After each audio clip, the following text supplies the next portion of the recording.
மக்களவைத் தேர்தல் நெருங்கி வரும் நிலையில் கூட்டணி கட்சிகளுக்கு தொகுதி பங்கீட்டை திமுக இறுதி செய்துள்ளது.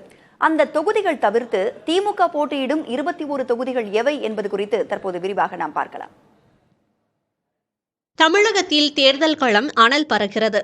பாஜக மற்றும் அதிமுக தங்களது கூட்டணிகளை இதுவரை இறுதி செய்யாத நிலையில் தொகுதி பங்கீட்டையே இறுதி செய்துள்ளது திமுக. திமுக கூட்டணியில் உள்ள காங்கிரஸ் கட்சிக்கு 10 தொகுதிகளும், மார்க்சிஸ்ட் கம்யூனிஸ்ட், இந்திய கம்யூனிஸ்ட், விடுதலை சிறுத்தைகள் கட்சிகளுக்கு தலா 2 தொகுதிகளும், மதிமுக, இந்திய யூனியன் முஸ்லீம் லீக், கொங்கு நாடு மக்கள் தேசிய கட்சி ஆகியவற்றுக்கு தலா 1 தொகுதியும் ஒதுக்கப்பட்டிருந்தன. காங்கிரஸ், மதிமுக தவிர்த்து மற்ற கட்சிகளுடனான தொகுதி பங்கீடு ஒப்பந்தமான நிலையில் காங்கிரஸ், மதிமுக உடனான தொகுதி பங்கீடும் கையெழுத்தானது. இதனைத் தொடர்ந்து அந்த 19 தொகுதிகள் தவிர்த்த 21 தொகுதிகளில் திமுக போட்டியிடுகிறது.